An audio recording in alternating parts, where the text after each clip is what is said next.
자, 오프닝 벨 라이브 문 열겠습니다. 오늘 화요일이고요. 좀 기대가 되는 시장이었는데 초반 장세는 그렇게 강하지는 않습니다. 코스피가 보합권 2607이고요. 코스닥이 0.8% 상승 731입니다. 하창한 본부장님, 김정일 본부장님 어서 오세요. 네, 안녕하세요. 예. 개장 전략 바로 들어볼까요, 하창한 본부장님?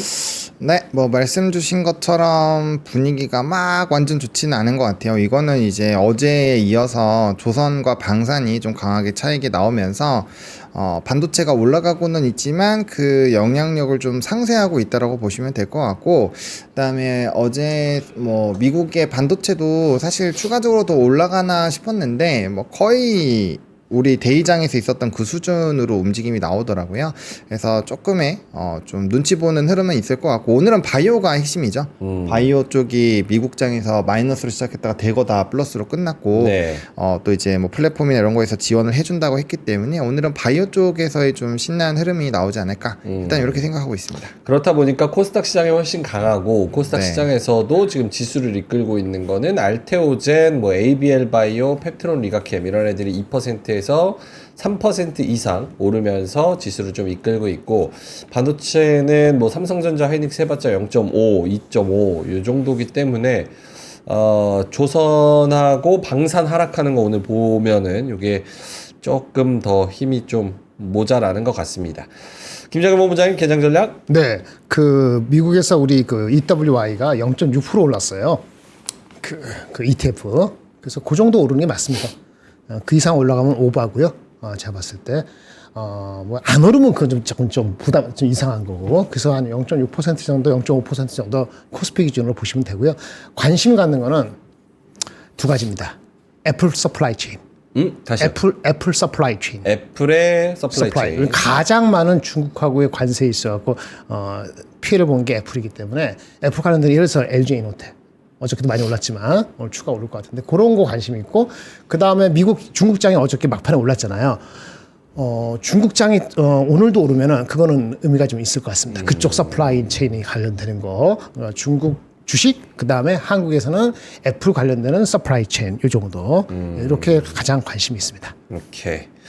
알겠습니다. 자, 코스피에서 대형주 중에서 아까 말씀드렸다시피 로템, 넥스원이 가장 크게 빠집니다. 5% 정도 빠지고 있고, 하나 시스템도 4.5%, 그리고 조선, HD 현대중공업, 한국조선해양, 현대미포, 하나오션 등등 해서 3%에서 4% 정도 약세 기록 중입니다.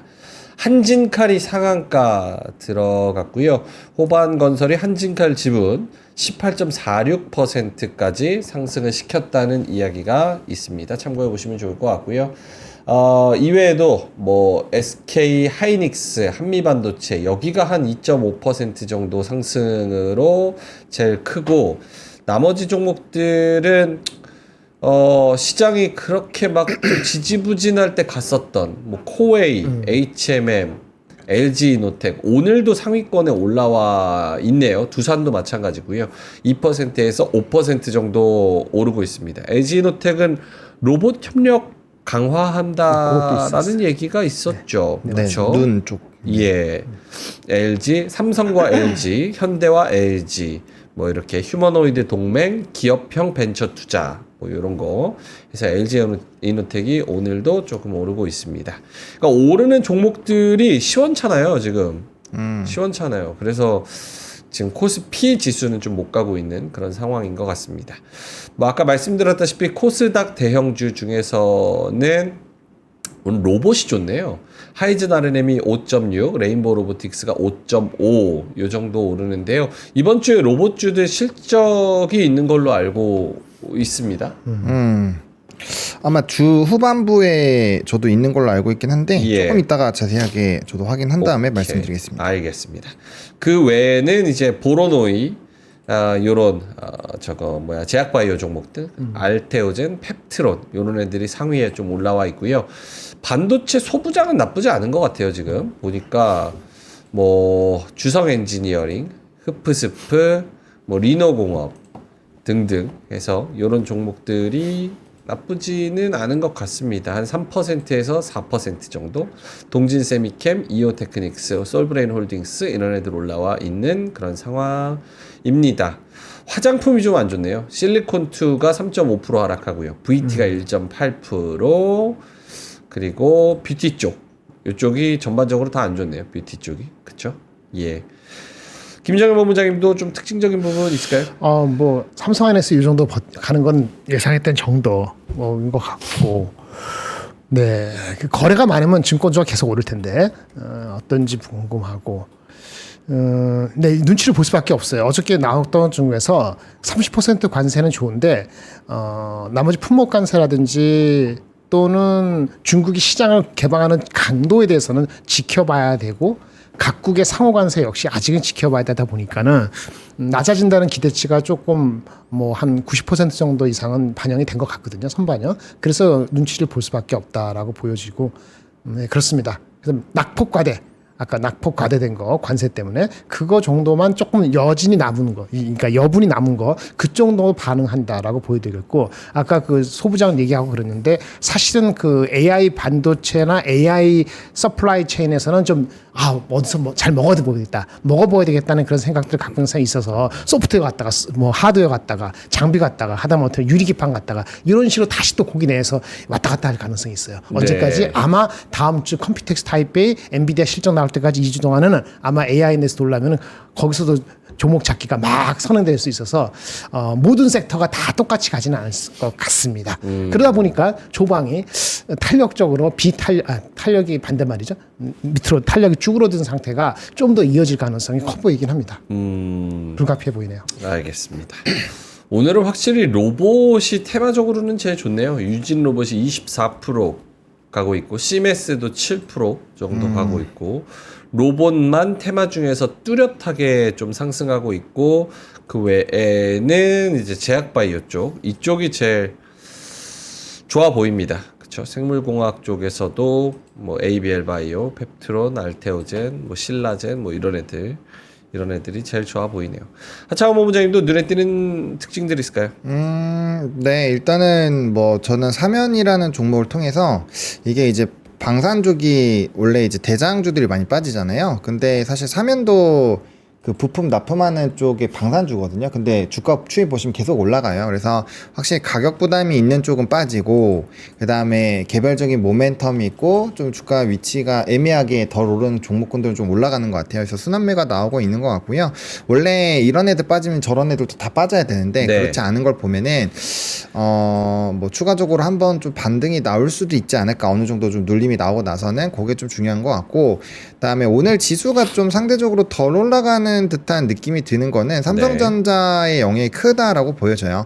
이 삼성전자가 프로그램 매수 쪽을 보시면 하이닉스는 품매가 많이 들어오고 있고, 뭐 삼성은 초반에 많이 던졌다가 지금 다시 좀 돌아오고 있는 상황이어서 이 수급적인 영향이 좀 일부 반영이 되고 있다라고 보시면 좋을 것 같고, 일단 상위 1위부터 뭐 9위, 8위까지 오기는 분위기가 좋은데 나머지 조금 내려가 보면은 다 파란불이거든요. 그래서 전반적으로 이제 그만큼 좀 다른 산업군들이 많이 올랐었다라는 거죠.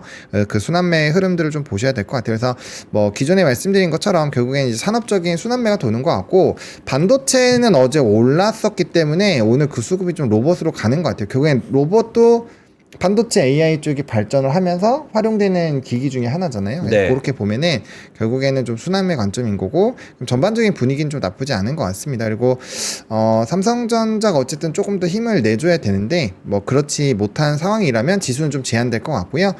이제 좀 산업적인 그런 종목군들에서의 움직임이 강할 것 같습니다. 오늘 AI 소프트웨어도 같이 좀 따라서 움직이고 있는 부분도 체크를 해보시면 좋을 것 같고, 또 이제 제가 생각하기엔 코에 이런 애들이 리포트가 되게 많이 나온 종목이거든요. 그래서 확실히 리포트가 많이 나오는 종목군들에서의 좀 집중도 우리가 봐야 되지 않을까. 그리고 변압기 쪽도 이 전력에 대한 얘기가 또 있었고, 미국장에서도 전력 인프라 쪽은 되게 강하게 마무리가 됐거든요. 그런 거 보면은 반도체를 필두로 소부장들과 그다음 반도체와 연관되어 있는 산업군들, 변압기, 로봇 항상 갈 때 같이 가던 종목군들의 오늘은 순환매가 좀 돌고 있다, 이렇게 보시면 될 것 같습니다.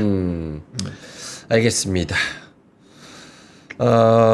전반적으로 오늘 일단 장 초반에 로템을 비롯한 방산이랑 조선에 대해서 코멘트를 좀 들어야 될 것 같습니다. 일단은 방산, 로템을 기준으로 생각을 해봤을 때 지금 60일선 밑으로 깨고 내려가고 있거든요. 그러니까 5일선 위에서 한참 거래되다가 12만 7천 원에서 지금 10만 2천 원까지 뚝 떨어졌어요. 지금 2, 3일 만에 거의 20%가 떨어진 건데 요 방산에 대한 아이디어들은 어떻게 갖고 계신지 김정일 본부장님? 미래는 버려야죠. 미련을 버려야 된다. 네. 지금이라도 팔아라. 그럼요. 오케이. 네. 이쪽 갔다 오면은 할 말 없으시다 그러고 먼저 가면은 이렇게 말을 안 하시고 어떡합니까?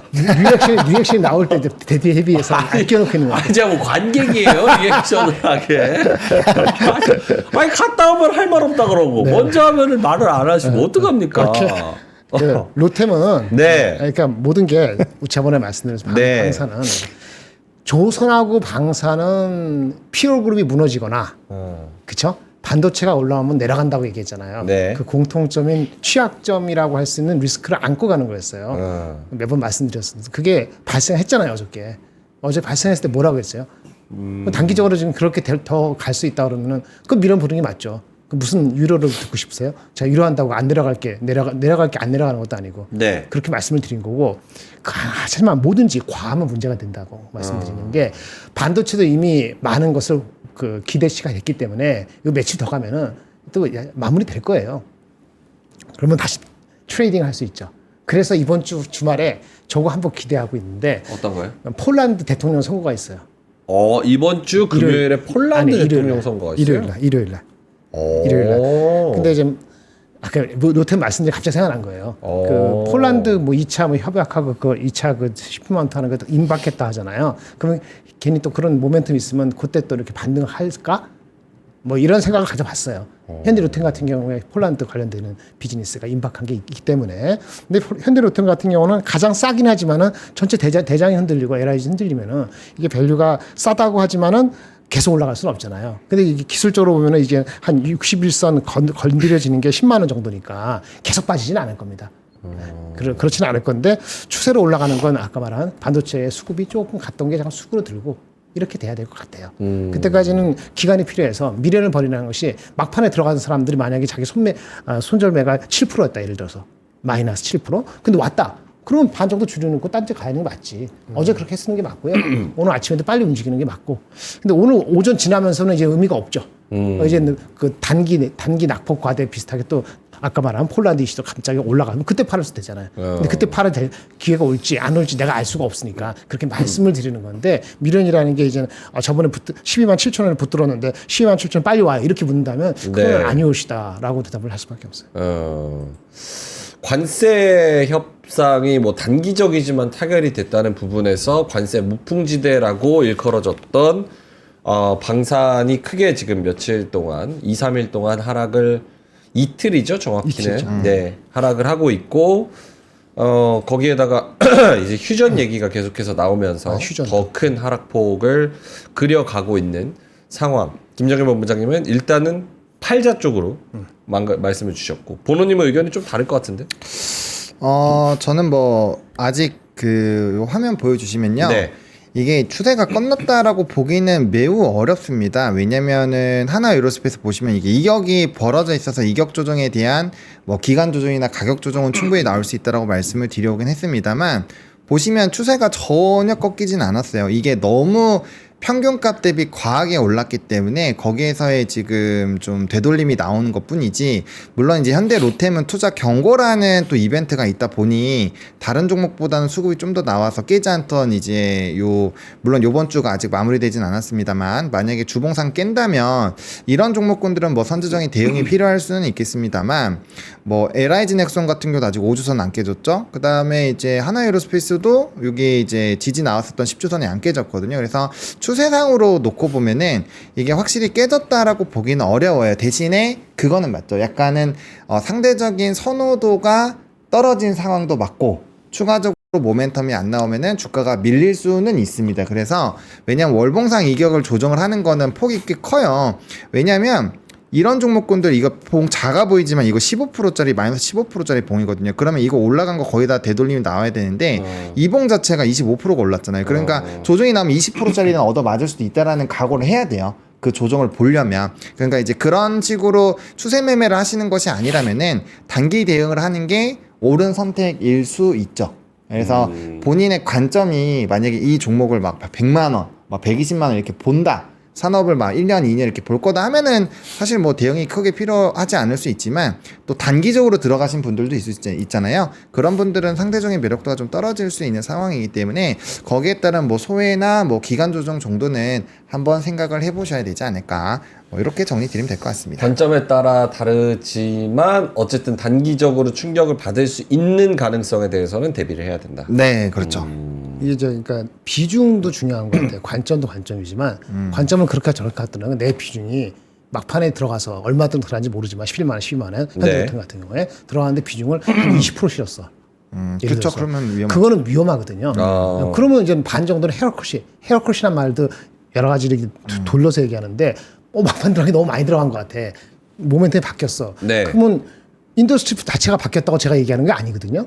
하지만 그거 한 헤어컷 반 정도 해놓고 다른 거 하고 여유를 갖고 있는 게 마음이 편하다는 거고요. 아까 현대로템은 아까 경고 딱지 벌었으면 예를 들어서 하면은 만약에 저기 인더스트리가 뭐 저기 인도하고 파키스탄 싸움 벌리는 거 연장될 줄 알았는데 그것도 빨리 해결되지. 그러니까 조금 더 분위기가 안 좋아진 건데 만약 그렇다면 위에가 느리고 나서 나중에 올라갈 때는 가벼운 게 더 가요.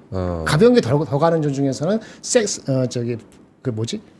이게 시총이 작은 중에서 제가 말씀드렸던 MNC 솔루션 같은 경우나 아니면 밸류가 싼 거 현대로템이 가장 밸류가 싼 거 맞거든요. 그런 측면에서 두 가지가 반등할 때 세게 갈 수도 있어요. 근데 문제는 하나 에어로스페이스나 LIG가 안정을 찾아야지 그것들이 반등한단 말이에요. 그러니까 눈치를 보는 건 맞는데 지금 상황에서는 비중이 많으면은 새롭게 들어올 사람이 찾기에는 좀 시간이 걸릴 수 있다. 이렇게 오케이. 이해하시는 게 좋을 것 같습니다. 알겠습니다.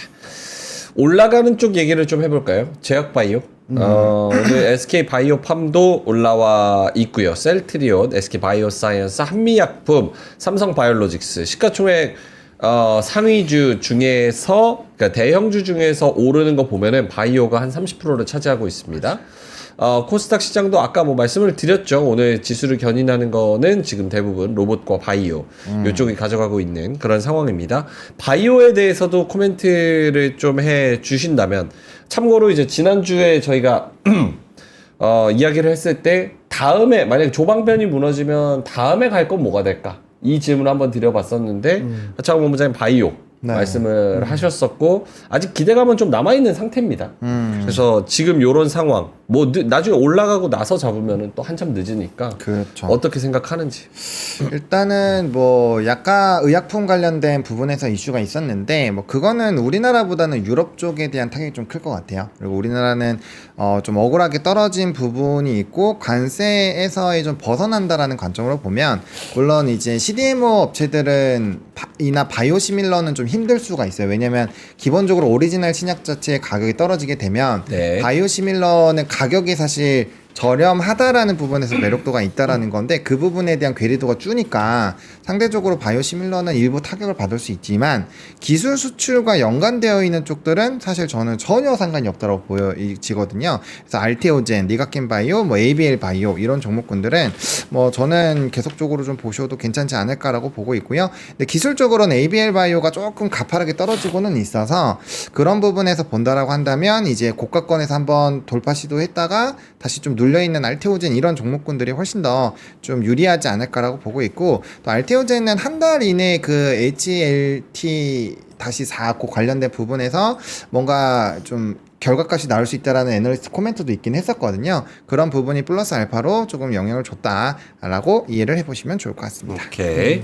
김정일 본부장님도 제약바이오? 일단 그 약가 인하 그 서명한다는 게 어저께 아직 서명을 안 했죠? 서명한다고 59%인가? 그게 센티먼트에 나쁘게 주긴 했는데 아까 말한 것처럼 지금 말씀하신 것처럼 궁극적으로 관세 이슈는 우리나라는 그 테크놀로지 라이선싱이 꽤 되기 때문에 그거는 같이 빠지거나 지속적으로 빠지거나 개별적인 이슈가 있는데 뭉개고 빠지거나 좀 억울하죠. 그런 것들이 이제 바로 반응을 못하고 며칠 뒤 반응하니까 그게 완전히 없어진 것 같지 않은데요. 근데 어쨌든 간에 관세는 일단 품목 관세가 나와야 될 것 같아요.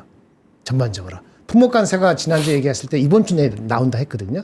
5월 18일까지 품목 관세가 확정되면은 아마 그 전체적인 분위기도 조금은 바뀔 수도 있다고 보여집니다. 그러니까 나쁜 뉴스 인이 될 거 아니겠어요. 그게 5월 18일까지 품목 관세 얘기했으니까 그게 하나 있고요. 또 하나 그 전체적인 분위기에서 좀 안 좋았던 거는 여러분 아실지 모르지만은 걔네들 중에서 그 저런 게 있어요. FDA 산하에 무슨 그 생물의약품 평가하는 연구센터 같은 게 있어요. 여러분들 아실 분 아시는데 CBER이라고 네. 거기에 국장이 최근에 바뀌었어요. 네. 5월 6일 날 우리 쉴 때. 근데 이 사람이 굉장히 좀 엄격한 규제 방식을 선호합니다. 무슨 얘기냐면은 어떤 신약품을 특히 백신이라든지 유전체 치료 같은 거 할 때 승인 과정에 악영향을 끼칠 수도 있다는 우려가 나온 게 5월 6일 직후예요. 그래서 모더나라든지 화이자 같은 게 급락을 한 게 그때거든요. 전체적인 그런 센티먼트까지 있는 거예요.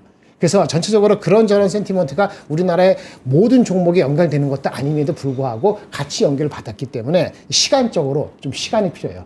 관세 확정되고 18일 날 그렇게 되고 다음 주가 아니고 다음 주지. 다음 주 5월 22일 날 하나 좀 중요한 게 있는데 5월 30일부터인데 아스코라고 있거든요. 아시죠? 암학회 관련된. 네. 그거는 5월 30일인데 5월 30일. 암학회 관련돼 갖고 그 앱스트랙트 초고인가 그거 공개되는 게 5월 22일이에요. 그러니까 5월 18일 날 이전에 관세 확정되고 그냥 22일 날 아스코 이전에 앱스트랙트 공개되면서 분위기가 좀 바뀔 필요가 있다. 전체적인 분위기에서 이렇게 말씀을 드리겠습니다. 알겠습니다. 그 CBER 국장으로 새로 임명된 사람이 네. 빡신 사람이다. 그러니까 그치. 규제를 완화하는데 이러면 안 된다. 네.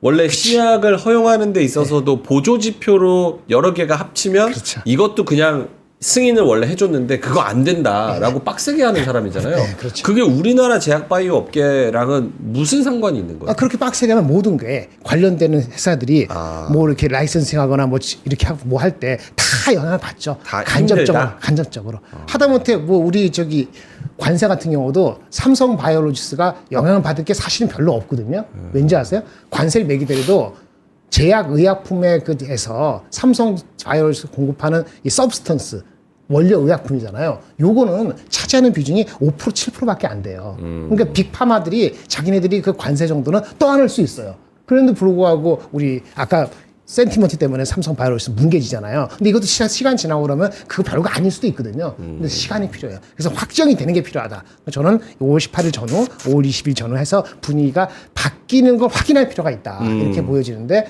뭐 미리 또 똑똑한 사람들은 어제 미리 빨았으니까 반쯤 됐어. 반은 올라갈 수도 있는 거죠. 알테오전은 이런 거에 관계도 없는 거고. 네. 알겠습니다. 조선주 짚어보기 전에 먼저 질문이 있어가지고 네. 한걸음님께서 와 진짜 한국 시장 왜 이러냐 일본은 2.1% 급등인데 라고 하셔가지고 니케이 225는 지금 2.11% 올라가고 있습니다. 800포인트가 올라가고 있는데요. 우리나라는 왜 이럴까? 라는 아이디어를 조금 주신다면 보노님부터? 뭐 힘이 다른 거죠. 수급의 힘이 다르고 그다음에 이제 차익이 나오는 산업군이 확실히 있고 그래서 어제도 얘기가 나왔었던 게 어쨌든 그 주도주였던 쪽에서 물량이 나온 거를 받아주기만 해도 괜찮습니다. 왜냐면 그게 다시 힘이 생기는 거니까 그게 지금 뭐 바이오로도 가고 막 이러잖아요. 그래서 바이오 쪽으로 가니까 코스닥이 좋은 거고 만약에 이게 코스피로 쏠렸다면 코스피도 꽤 많이 올라가지 않았을까 싶기는 해요. 근데 뭐 지금 삼성전자 비리비리 하고 있고요. 57,700원. 네. 그다음 하이닉스도 뭐 3%대 가다가 지금 다시 199,000원 정도로 떨어졌으니까 뭐 이런 것들이 좀 지수 상승을 제한을 하는 거죠. 왜냐면은 코스피는 바이오만 가지고 올릴 수 있는 시장이 아니에요. 그런 시장은 지금 아니기 때문에 조금은 아쉬운 상황이고요. 대신에 코스닥은 뭐 알테오전부터 시작해서 막 움직이잖아요. 그리고 오늘 전반적으로 프로그램이 안 들어옵니다. 양시장 모두 안 들어오고 있고 이거는 이제 프로그램 자체가 안 들어오고 있다라는 거는 수급의 힘이 약하다라는 거예요. 그래서 상대적으로 아무리 좋은 상황이 생겨도 안 사면 안 올라가잖아요. 그래서 그런 부분들이 좀 영향이 있는 것 같다. 그리고 오늘 장전에 또 기사들 나온 게 뭐 수출입 데이터에 대한 얘기들이 많이 나왔는데 결국에는 반도체를 위한 나머지 품목이 너무 안 좋았다. 이런 얘기들이 있긴 있거든요. 그런 것들이 나오면 사실 우리나라의 매력도는 조금은 떨어질 수 있죠. 상대적으로. 왜냐하면 똑같이 떨어져 있고 똑같이 오른 상황이 생긴다면은 조금 더 유동성이 많고 조금 더 이제 거래가 잘 되는 쪽에서 반등이 나오는 것에 대한 영향이 있지 않을까라는 생각도 일부 있습니다. 알겠습니다. 뭔가 본질적인 대답은 아닌 것 같아요. 그러니까 왜 못 갈까에 대한 안 사니까 못 가는 거죠. 그 왜 안 살까? 왜 안 살까? 외국인 아니 분위기 좋았잖아요. 분위기요? 응. 우리나라? 어제 샀잖아요. 근데 사실은 어제 내가 그래가지고 반영됐다 그러니까 남아 때문에 나왔다고 생각했어요. 왜 안 사지? 그러니까 이상해요 이게. 아니 근데 사실은요. 자꾸 어저께도 제가 그런 거 말씀드려 딴짓에서 미안한데 4월 3일 2일 주가하고 4월 2일 주가하고 11월 5일 주가를 보시라고요. 일본이 오늘 2% 올라서 해도 4월 2일하고 11월 5일 주가보다 조금 못 미치거나 이제 2% 올라서 비슷하게 가는 거예요. 한국은 이미 그보다 훨씬 넘어갔다니까. 그러니까 김장현 본부장님 계속 주장하시는 거는 그게 안 돼. 그러니까 2600선이 모든 변수가 다시 정상화됐을 때가 2600선 정도였기 때문에 여기서 지금 올라왔다고 해서 더 기대할 게 없다. 그러니까 우리가 먼저 갔기 때문에 키를 맞춰야 된다니까요. 그러니까 11월 5일하고 4월 2일하고 대비해서 관세 없을 때 일본이 우리보다 더 나빠진 게 없잖아요. 그러니까 오늘 2% 올라가서 일본이 그 당시랑 비슷하게 가고 있어요. 일본도 꽤 오랫동안 쉬었잖아요. 그렇죠? 한국은 최근에 3, 4개월 동안 올랐지만 돌이켜보면은 우리가 여전히 일본보다는 6개월 정도 앞서 있거든요. 아웃퍼폼 하는데 오늘 우리가 잠깐 쉬었다고 일본이 2% 오른다고 화딱지 날 필요가 없는 거지. 근본적으로 관세 이전에 관세가 제로된 거 아닙니다. 중국 30% 있고요. 그렇죠? 품목가서 끝난 거 아니니까. 그러니까 뭐 혼자 뭐 날뛰고 갈 수가 없어요. 그러면 가장 먼저 문제가 됐던 일본, 미국이 오르는 거고, 미국이 그렇죠? 그리고 혜택을 못 받았던 중국이 이제 따라가는 거고, 일본하고 한국하고 대만이는 키 맞추기 해야지. 특별히 달라질 게 뭐 있어?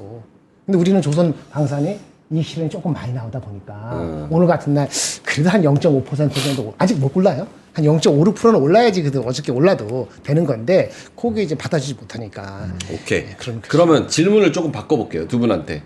자, 뭐 두 분 다 사실은 2500선 중후반부터는 계속 셀을 외쳤고 지금도 마찬가지니까 만약에 지수가 2600선, 2500 중반선에서 횡보를 한다고 치면 지금 사실 방산하고 조선은 빠지고 있잖아요. 그렇죠. 지금 조선 방산 원래 대세주를 가지고 계셨던 분들은 체감상으로는 지금 지수 급락이에요. 그렇죠. 그렇죠. 맞습니다. 맞습니다. 근데 지금 다른 거를 가지고 계신 분들은 그래도 재미없다 정도로 맞아요. 총치는 시장이란 말이에요.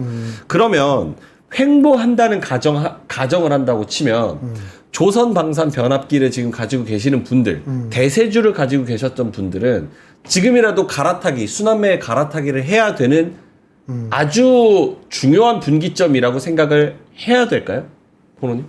그렇게 생각할 수 있죠. 예, 저는 만약에 제가 이제 어제도 말씀을 드렸던 내용 중에 하나가 이제 왜 지수를 더 안 보냐라고 했을 때 저는 산업이 더 유리할 것 같아요. 이렇게 말씀을 드렸잖아요. 네네. 그러니까 그게 이제 순환매가 도는 거고 지수가 못 가면 어쨌든 위에 있는 종목군들은 좀 부담이 될 수 있어요. 그런 관점이라면 뭐 그러니까 이건 기간에 따라 좀 다르지만 단기 대응은 아마 조금 옮겨 놓는 게 편하지 않을까라는 생각이 들고 그래서 그때 얘기 나왔던 게 반도체랑 바이오 제가 얘기 드리지 않았나 싶어요. 그래서 그런 생각은 여전히 좀 있기는 하고요. 근데 아까 말씀드린 것처럼 방산도 추세적으로는 무너진 게 전혀 없기 때문에 그거에 따른 의사결정은 이제 좀 어려운 결정이긴 하지만 내용을 좀 생각을 해보셔야 될 것 같습니다. 근데 이게 왜 헷갈리냐면 넘버가 안 나오는 산업이면 그냥 바로 버려라라고 얘기할 거예요. 근데 넘버가 나오기 때문에 애매해요. 그렇다고 산업이 끝났느냐? 산업이 전혀 끝나지 않았어요. 그쵸. 우리가 휴전이라고 말은 하지만 휴전한다고 방위비가 안 늘어나는 게 아니잖아요. 그러니까 줄어드는 게 아니란 말이야. 오히려 늘어난단 말이에요. 지금 늘어나는 구조이고 그리고 방사는 다른 하나라도 방위비를 올리면 나머지도 쫓아 올라가 줘야 돼요. 상대적인 거기 때문에 상대방이 세지면 내가 가만히 있어도 바보가 되는 거거든요. 그렇기 때문에 결국엔 방위비를 쫓아서 갈 수밖에 없어요. 근데 미국을 제외한 나머지는 엄청나게 지금 올리고 있어요. 휴전한다고 안 올리겠냐고요. 올린단 말이에요. 그리고 무기 많이 썼으니까 또 재고 축적할 거고 그러면 방산이 산업적으로는 꺾이지 않았는데 우리가 항상 고민해야 되는 거는 산업과 주가의 괴리가 같이 갈 때도 있고 벌어질 때도 있잖아요. 그렇죠. 그게 지금은 많이 위로 올라간 상황이기 때문에 그 키높이를 맞추는 그 사이 동안에는 다른 산업이 훨씬 더 아웃퍼폼 할 수 있으니 만약에 큰 수익을 보고 계시다면은 포트의 변화 정도는 한번 고려를 해보실 만하다라는 생각을 하고 있습니다. 기회비용 같은 걸 따지신다면 근데 아까 말씀드린 것처럼 뭐 하나 에어로스페이스 뭐 100만 원, 120만 원까지 보고 계시면 뭐 대응을 크게 하면 안 되겠죠? 어허. 네. 오케이. 김정현 본부장님도 근데 마찬가지입니다. 우리 보세요. 삼양식품 같은 경우도 삼양 같은 경우도 중간에 흔들린 적이 있었잖아요. 그러니까 4월 달에 맞아요. 처음에 95만 원 가다가 뭐 그때 꼬꾸라졌어요. 애널리스트는 그때 얘기를 하죠. 후행적인 게 아니고 정당화 되니까 얘기하는 건데 네. 주가가 먼저 갔다 이거예요. 반영돼서. 그런 다른 싹트 이슈가 나오고 조선방사 하면 이게 빠질 수 있거든요. 추세가 안 바뀌었잖아요. 근데 내려갔을 때 잡으면 되죠. 근데 내려갈 때 이게 여기서 잡을지 여기서 잡을지 내려가고 나서 일주일 뒤에 잡을지 아니면 한 보름 뒤에 잡을지 이건 잘 모르잖아요. 그 기술적인 대응이 필요한 거니까. 그렇죠. 이 대장주가 삼양식품이 있듯이 깎이지 않았듯이 아까 하나 에어로스페이스가 이런 기술적인 거 보면서 아 이거는 더 빠지지 않겠다. 그러면 용기를 낼 수 있겠지. 근데 이제 하루 이틀 지나서 바로 용기를 내시라. 산업의 변화 없으니까 이렇게 얘기하기는 이미 비중이 들어가 있는 사람한테는 그게 별 소용이 없다는 거죠. 그렇죠. 하지만 그렇다고 해서 꺾였다고 얘기는 안 하는 게 맞는 거고 그런 이슈가 되는 거예요. 그래서 아까 말한 것처럼 먼저 주가가 간 측면이 분명히 있는 거거든요. 근데 반도체는 아직 뭐 먼저 간 건 아니니까 그쪽에 탄력이 붙은 만큼 이쪽에서 빼지 않으면은 누가 갑자기 뭐 우리나라 주식 투자하면은 이제는 1년에 1,000만 원씩 세액 공제해야 돼요. 이렇게 나오면 주식 자금이 확 들어오겠지. 네. 그러면 얘기가 달라지는 거지만 그런 뭐 유동성이 임박했다고 안 그러면 당분간은 그게 한 주가 되든 2주가 되든 그럴 수 있으니까 그런 측면에서 말씀드리는 거라고 이해하시면 좋을 것 같습니다. 네. 알겠습니다. 조선주 조금 더 언급을 하실 게 있을까요? 짧게. 아까 조방변 중에서 네. 가장 그 익스포저가 높은 게 그런 어떤 반도체가 올라갈 때 내려가는 게 가장 많이 올라간 게 방산이고 내려가고 그렇죠. 방산은 또 평화 나오면 또 내려가니까 그렇게 받는 거고 조선은 방산보다는 조금 낮죠 상대적으로. 조선보다는 변압기가 조금 낮죠. 그 변압기는 어저께 올라간 거죠. 오늘은 약간 이슈인지 모르지만 그런 순서대로예요. 그러니까 방산, 조선, 변압기 이런 순서대로 맞는 거, 그다음에 반등하는 거 이게 다르다고 말씀을 드릴 수 있겠고 오늘 특별한 뉴스가 없었습니다만 어제 좀 많이 빠진 면이 있어서 반등을 먼저 하는 조선이 있을 수도 있죠. 그렇죠? 예, 그거는 뭐 평화 협상이고 나발이고 뭐 러시아 우크라이나 관계 없잖아요. 네. 미국하고 다이다이 붙는 거니까 이게 너무 많이 빠지면 기술적 반등이 먼저 일어날 수 있죠. 그렇죠? 예, 그런 측면에서 조금 다르게 반등할 수 있다 이렇게 보여집니다. 알겠습니다. 조선주 본원님. 그러니까 뭐 방산이랑 똑같아요. 예, 뭐 조선주, 근데 조선주는 이격이 그 방산보다는 좀 덜한 편이거든요. 그리고 이제 그리고 얘네는 또 선제적으로 조금 또 조정이 나온 부분이 있어요. 예, 한국항공우주 같은 한국 조선해양 같은 경우도 이미 좀 제가 봤을 때는 월봉상 5월선 좀 일부 조정이 나왔다라고 판단이 들고 뭐 현대미포 같은 애들은 좀 룸이 남아있기는 하지만 어쨌든 간에 얘네들은 뭐 사실 크게 부담은 없거든요. 일부 종목 막판에 좀 치고 올라간 현대미포나 이런 애들은 좀 부담이 있는데 하나오션 같은 경우도 거의 5월선에 좀 붙어있다고 봐도 될 정도고 뭐 중공업도 마찬가지입니다. 그래서 요거는 많이 올라갔다 이미 좀 빠졌고 그래서 제가 봤을 땐 방산보다는 조선이 조금 더 편안하지 않을까라는 생각이 들고 두 산업 모두 다 저는 그게 고민인 거예요. 월봉상 일단은 추세가 안 꺾이면 저는 산업이 안 죽었다고 판단을 하는 편이거든요. 네. 근데 이격은 좀 벌어져 있으니까 단기 차익은 나올 수가 있어요. 근데 조선은 그 부분도 조금 거의 끝나간 부분이기 때문에 오히려 방산보다는 조선이 조금 더 빠르게 반등할 수 있고 방산도 5월선을 깨면 모르겠지만 안 깨면 아까 말씀드린 것처럼 약간 쉬어가거나 할 수는 있지만 다시 올라갈 확률을 배제할 수 없다. 왜냐하면 넘버가 나오니까. 오케이. 그래서 그렇게 보시면 될 것 같습니다. 알겠습니다. 뭔가 딱 가지고 있어서 든든한 그런 주식이 있었으면 좋을 것 같은데. 지금 말씀하신 건 다 든든했어요. 네. 어제 오늘 든든하지 않은 거지. 뭐 지금도 든든해요. 오른 거 생각하면. 그렇지. 예. 막판에 올라가신 분들이, 네. 막판에 타신 분들이 좀 조금 짜증 나시는 거죠. 예. 든든한 거 순댓국 괜찮을 것 같은데. 내가 엄청 좋아하는. 예. 순댓국이 든든하거든요. 순댓국 광고 잠깐만 하고 순대는 가겠습니다. 굉장히 버라이어티인데요. 귀빈정 순댓국인데요. 순댓국 5팩, 찹쌀고기 순대 1팩 해서 총 6팩을 저희가 드립니다. 가격이 진짜 싸요. 6팩인데 39,000원 이렇게 드립니다. 순댓국 600g 5팩, 순대 500g 1팩. 와, 보글보글. 와, 기가 막힌다. 든든하다. 우와. 와. 조방변보다 훨씬 든든하네.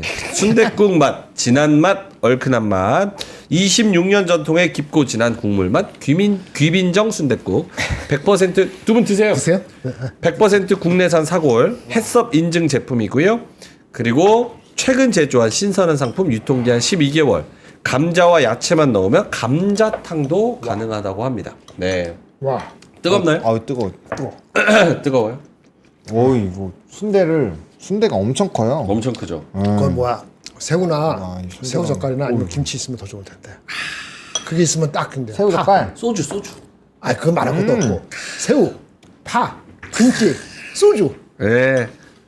이거 얼마나? 방송 적고 이거 합시다. 이게 6팩에 39,000원. 6팩에 39,000원. 오, 싸네. 그러면 엄청 싸네. 66에 36. 65, 30이니까 66에 36, 6, 7,000원 정도. 근데 하나에 600g이에요. 오. 그럼 엄청 엄청 많네요. 제가 순대, 김치 없어요? 내 순대 진짜 좋아하거든. 김치? 순대 좋아하는데 네. 그간 같은 같이 해서 하는 것도 있고 이것도 있고. 그렇죠. 오징어 순대 무슨 순대 무슨 많잖아요. 네. 실한데. 아니, 날 잡아줘야지. 여기 본부장님 말만 하는데. 아, 그렇죠. 네. 근데 아쉽다. 예. 오징어 순대 근데요? 예, 뭐가요? 아니 근데 이제 이게 어소르트먼트 같이 들어오는 게 같이 있어야지 이게 승화되는데 김치, 깍두기 이거만 있어도 약간의 새우젓, 약간의 젓갈.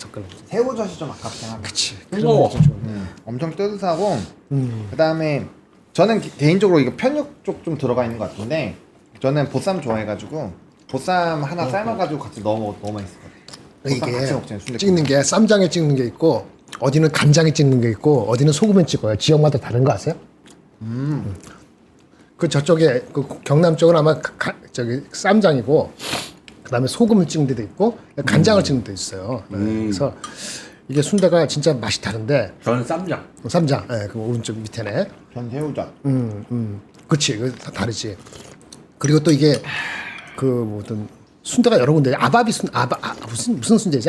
뭐지? 까먹었네. 이렇게 함경도에서 내려온 순대. 아바이 순대. 아바이 순대. 그런 거는 원래 거기 사는 사람들이 그 함경도에서 이게 그 강원도에 와가지고 정착하면서 거기 강원도의 핵심이거든요. 제대로 먹으려면 강원도에 가야 되고 충청도 유명하고, 그렇죠?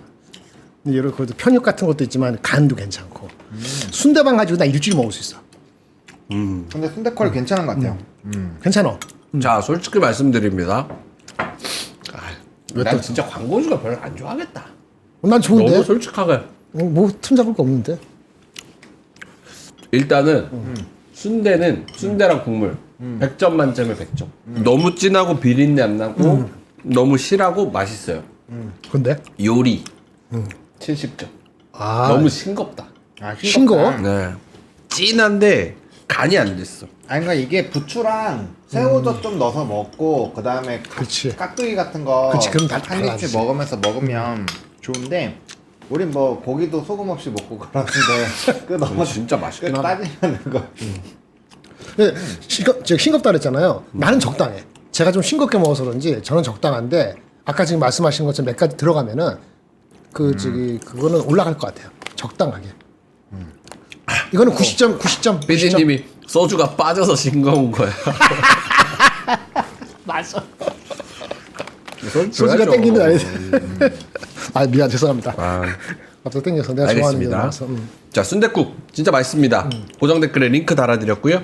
그리고 옆에 보시면은 요거 뭐야? 고랄 날개 선풍기. 선풍기요? 네, 날개 선풍기 스카이블루 색깔이에요. 날개 없는 날개 선풍기라고 합니다. 그래서 이게 저렇게 리모컨으로 조절할 수 있고 24만 7천 원짜리를 8만 9천 원에 64% 할인해서 갖고 옵니다.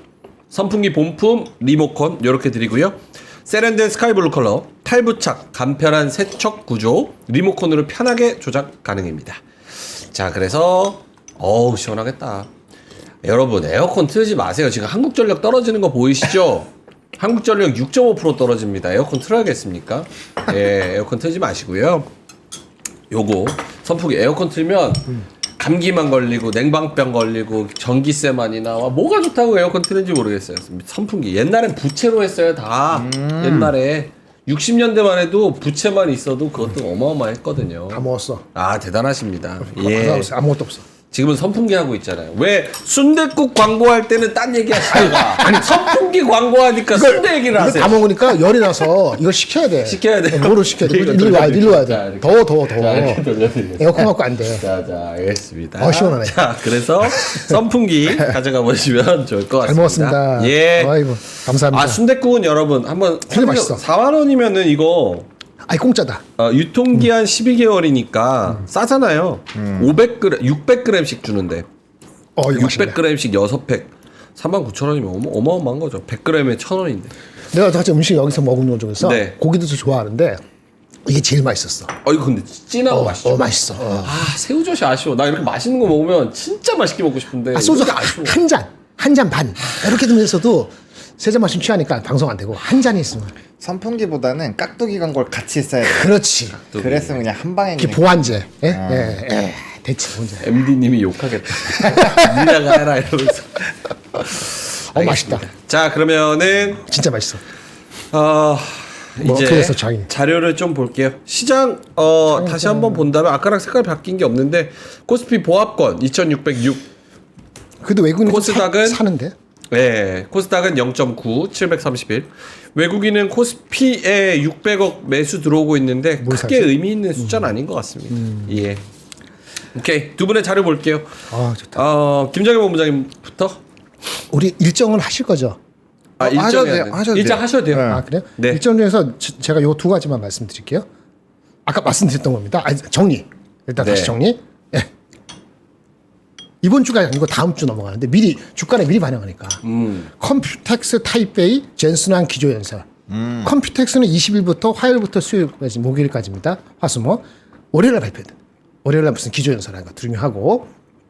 의약품 관세 이번 주 미리 나오면은 그 악재 해소 그 글 쓰고 폴란드 대통령 선거 누가 되든 간에 이제는 투자할 거니까 그러면 혹시 방산도 좀 반등하면 좋겠다. 뭐 이 정도 말씀드리는 정도로 하고요.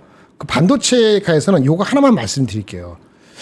제가 말씀드렸는데 관세 해서 그 엔비디아 올라가고 애플 올라가 좋잖아요. 예. 그래서 아까 제가 애플 서플라이 체인에서도 낙폭과돼 있으면 그거 좋다 얘기했는데 사실은 미국하고 중국하고의 기술 경쟁은 끝난 게 아니지 않습니까? 4월 30일 날 있었던 거 요거 계속 머릿속에 기억하실 필요가 있어요. 관세 협상을 했잖아요. 30%로. 하지만 젠슨 황은 그 트럼프 만나갖고 우리 중국 마켓 놓칠 수 없어요. 냅두면 화웨이가 지랄방아서 지네들 알아가니까 큰일 나요. 화웨이 무시할 게 안 돼요. 라고 얘기했잖아요. 그게 30일이었고 같은 날 상하이에서 시진핑이 5개년 계획 발표할 때 우리 질적으로 확실히 전략적으로 과학기술 역량을 확충해야 됩니다라고 같은 날 하고 협상에 와서 협상을 또 한 거거든요. 그러니까 관세가 해결됐다 해서 모든 게 다 끝난 게 아니다라는 걸 우리가 한켠에 연두질 필요 있다라는 요 정도 다시 한번 첨언을 드리겠습니다. 네. 그리고 하나 더 말씀드리면 요거 드리는데 우리가 주식시장은 뭐죠? 외부 환경이 좋아서 주식시장이 올라갈 때 있잖아요. 아까 한국이 왜 못 올라가냐는데 이게 연관되는 건 아니고 제가 한번 그냥 비판하는 쪽 가져왔어요. 하나 봅시다. 5조 5천억 투자. 24년에 결정됐고 올해 5월 달에 시의회에서 원래 장소가 아니고 더 그 사람들 뽑기 좋은 레지던셜 에어리어로 해주세요라고 이전 승인을 요청했는데 승인해줬어. 마라톤 해가지고 시의원 9명, 6명이 찬성해가지고 5조 5천원짜리. 그래서 28년도에 하반기 가동될 예정이에요. 여기 도시의 인구가 44,000명인데 이걸로 인해서 7,000명의 고용효과가 있어요. 시티 카운슬이 결정한 거예요. 이전하는 거를. 그렇죠. 122조. 이거보다 20배 투자하는 겁니다. 122조 투자하는데 이미 19년에 하기로 했어요. 근데 워낙 반대가 많아갖고 지랄 발광을 하다가 기존 사자 협의로 하기로 했는데 최근에 4월 30일 날 기존 사자 협의 자체를 폐기해가지고 이게 29년에 27년에 가동하는 게 제대로 될지 퀘스천 마크가 됩니다. 여기는 인구는 20만 명입니다. 122조입니다. 어떻게 보이십니까? 어딘데요? 하이닉스입니다. 둘 다. 하이닉스의 HBM 패키징 투자 인디애나주 도시 이름을 까먹었어. 너무 작아서. 이게 최근에 일어난 거고요. 예. 일주일 전에. 그 다음에 이거는 안성시입니다. 경기도하고 용인하고 안성하고 하이닉스하고 협약한 게 있었는데 그걸 폐기했어요. 안성이 반대해서. 반대한 이유가 뭔지 아세요? 그거 하려면 전력이 필요하잖아요. 네. LNG 융합 뭐 원자력 복합발전소. 복합발전소 그거 반대한다. 그거 가까이 하면 안 된다. 라고 반대했다고 합니다. 그런데 LNG 복합발전소가요. 그런 거 이렇게 무슨 발전소가 서울시나 근처에 있는 곳도 있거든요. 네. 평촌에도 있고. 그거는 500m 이내에 있어요. 이거는 3km 정도 떨어 있는데 너무 가깝다고. 그 어느 당 소속이라고 제가 여기 밝히지 않겠어요. 정치적이니까 알아보실 분을 다 알아보시는데 저 그분이 희한한 것 같아요. 시빅그룹에서 반대해서 그거 협약 그거 규정에 의해서 따른다 이렇게 얘기했다고 하거든요. 크게 반대합니다. 이게 뭐 하자는 짓거리인지 우리가 할 수 있는 걸 안 하고서 뭘 바랍니까? 이런 대규모 투자가 예정이 돼 있었어도 결국은 가동되지 못했던. 네, 벌써 5년 지나고 6년째. 근데 막판에 폐기, 안성이, 용인 경기도 하이닉스 저리 가라 하고. 그게 이제 LNG. 그러니까 LNG가 위험하지 않다 그게 아니고 나 같아도 뭔가 발전소 옆에 오는 건 싫겠지. 근데 지금 어쩔 수 없는 거고. 그리고 저는 뭐 한 500m 들어온 줄 알았더니 한 2, 3km 떨어졌는데 그것도 인데 못하면 여기도 아까 그랬잖아요. 그 저기 애들 학교 있는 근처로 가까이 오는 거 하이닉스가 그래야지 애들을 뽑을 수 있으니까 대학 나온 애들. 근데 이거 갑발에 바뀐 거거든 1년 만에. 작년에 거기 하기로 하지 않겠어. 근데 마라톤 한 6시간 회의하더니 승인을 줬거든. 그 7,000명 고용하는 거 위해서 이렇게 하는데 우리는 우리나라에서 뭐 하자는 거냐고. 한가 이게 하이닉스지만 삼성도 비슷한 게 있어요 용인 쪽에. 그래서 하여튼 갑갑합니다. 비교되네. 뭐 서로의 입장이나 이해관계가 당연히 있겠지만서도 어쨌든 지금 미국이 리쇼어링을 하고 있는 상태에서는 아쉬운 게 사실이죠. 그리고 이건 정권 얘기 안 하는 게 이게 19년 시작한 거잖아요. 그렇죠. 정권이 지금 3번째 바뀌려는데 28년에 27년 가동돼요? 얘네랑 비슷해질 것 같은데 잘못하면. 그 뺏기는 거지 뭐. 알겠습니다. 네, 자, 그리고 보노님의 일정 어제 안 했으니까 이번 네, 주 일정 당장 오늘 저녁 CPI가 중요하죠? 맞아. 네, 오늘 저녁 CPI가 좀 되게 중요합니다. 그래서 해당 내용이 또 지금 미니 지수가 좀 빠져요. 그래서 미니 지수를 좀 뒤집을 수 있는 좀 중요한 포인트가 될 수 있지 않을까라고 개인적으로 생각을 하고 있습니다. 일단은 시장에서는 헤드라인 CPI가 2.4% 연간으로 이전치가 2.4%고요. MOM도 0.3%로 좀 예상을 하고 있습니다. 이거는 이제 이전 예상치는 마이너스 0.1이었고요. 근원 같은 경우는 2.8, 그 다음에 이제 MOM으로는 0.3, 이전보다 좀 높아지는 추이로 일단은 예상이 나오고 있는데 더 높아지는지를 보는 게 좀 핵심이지 않을까라고 보고 있고요. 그 다음에 여기엔 적혀져 있지 않지만 오늘이죠. 오늘 뭐 CJ 대한통운, 시푸드, 제일제당, 뭐 그다음에 지역 난방공사, 한국전력 뭐 이런 것들 나오고요. 그다음에 게임주, 그다음에 면세 이런 쪽들 많이 나오니까 한번 좀 보시면 좋을 것 같고요. 네. 그다음에 이제 수요일에 뭐 이런 각각의 대전이 있으니까 뭐 관련돼서 이제 납품이 되거나 이슈가 있으면 조금의 이벤트가 생길 것 같고요. 그다음에 중국의 대출 요거는 이제 부양책과 연동이 되니까 좀 보셔야 되지 않을까라고 보고 있고요. 수요일에 이제 JYP 나오고요. 이제 금융지주, 메리츠 금융지주, 그다음 펄어비스, 위메이드에서 게임주들이 화요일부터 수요일까지 쭉 많이 나와요. 그래서 그런 것들 좀 보시면 좋을 것 같고 증권주들도 일부 나오니까 체크를 해보시면 좋을 것 같습니다. 그리고 목요일에 일정이 너무 많아요. 주당 실업 청구건수 나오고요. 뭐 제조업지수 나오고 필라델피아 연은 또 제조업 나오고요. 그 다음에 뭐 소매 판매 이런 것들 다 나오니까 좀 체크를 해보시면 좋을 것 같고 또 미국에서도 월마트, 존디어 요런 애들 나오니까 좀 잘 체크를 해보셔야 되지 않을까 싶고요. 이날은 우리나라는 뭐 별거 없습니다. 하나생명, LG, SK, CJ, 첨보 이렇게 발표하니까 보시면 될 것 같고 그 다음에 이제 금요일에 신규 상장주 있고요. 그 다음에 미국 옵션 만기 있고 미시간대 인플레이션, 미시간대 지표들 나오니까 해당 부분들을 잘 체크를 해보시면 좋을 것 같습니다. 이날 실적 발표는 삼성생명이 있네요. 네, 그래서 로봇은 다음 주인 것 같습니다. 네, 주반인 줄 알았는데 네. 이번 주 있는 걸로 알고 있는데. 어차피 5월 15일이니까 다 실적은 발표되게 돼 있어요. 네. 다음 주에. 트럼프가 13일부터 16일 중동 순방길. 네, 그것도 있습니다. 네. 네. 그것도 같이. 네, 화요일에 여기 있습니다. 트럼프가 카타르에서 5,600억짜리 여객기를 깜짝 선물 받았다고 하네요. 방송 나왔었어. 좋은 선물 왜 안 받느냐 바보다 안 받으면 그렇게 얘기했다고. 대통령 전용기로 활용하기로 했다는데 왜 이게 그게 노후대 비판의 때 대상? 노후돼 가지고 트럼프 거. 예, 알고 있어요. 바꿀 때 그 이게 왜 비판의 대상인지 모르겠네. 가격이 비싸서.